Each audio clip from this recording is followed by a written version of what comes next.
This video is how to replace the starter on a 2-liter split port 2001 Ford Focus car.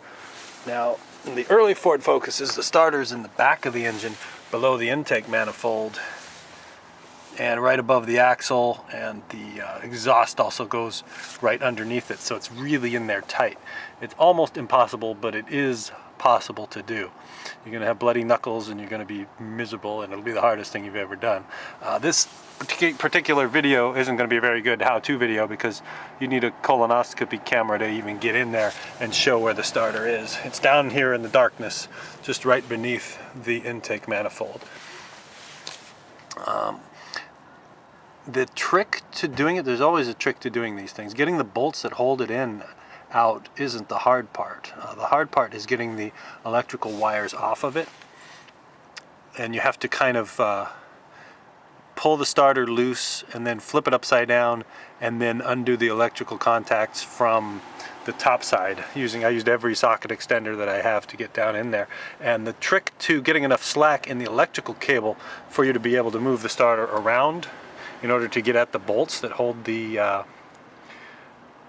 starter on is to take the positive terminal off the battery. I mean, you probably want to do that anyway so you don't get electrocuted, but you take the positive terminal off the battery, and then there's down in this mess here, there's a place where this wire is connected to a bracket to keep it from moving around. So you have to disconnect it from that bracket to create enough slack, and then sort of push the cable down towards the starter so that you have enough slack to bend it around. And then from that point, once you've gotten the 2 bolts off of the electrical connector that connect to the starter, then you sort of play Tetris with the starter and move it around until you get it out the bottom of the car. I didn't try to bring it out the top, I got it out of the bottom.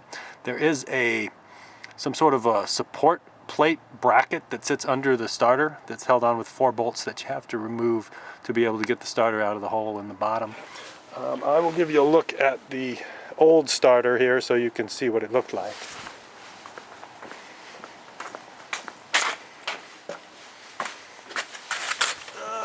Let's see. Looks something like this.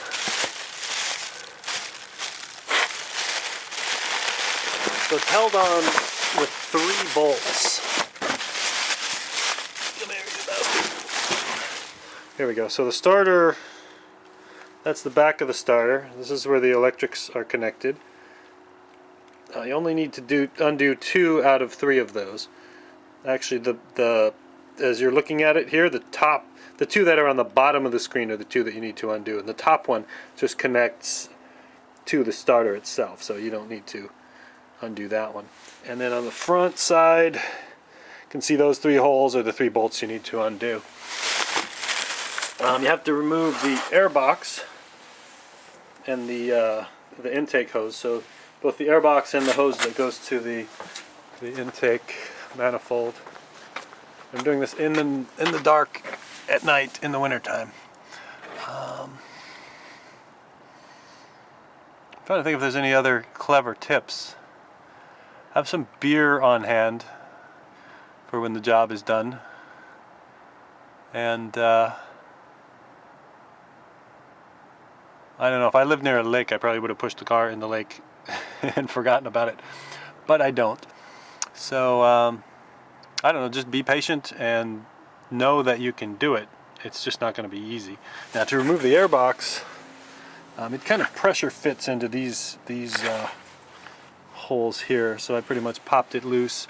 And then there's some hose clamps that connect the hose over here to the intake manifold. I recommend plugging the intake manifold with something so squirrels and rats and water and things don't get in there while you're working on it. And that's about it, other than when you reconnect the battery, your car's going to run a little bit rough because it has, I don't know what they call it, but it learns how you drive and it adapts to the way that you drive, the computer, but the computer doesn't have a CMOS battery in it, so once you disconnect it from electricity, it has to learn how you drive all over again. So the first few miles you drive with it, it'll be running kind of weird. So that's it. Good luck. This is for 2001 Ford Focus, and at some point when they came up with a new version of the Focus, they put the starter on the front of the engine, and it was easier to get to. Still in pretty tight, but a lot easier to get to than this one. This is just evil that they put it back there. But I guess there's nowhere else to put it. Everything's in here pretty tight.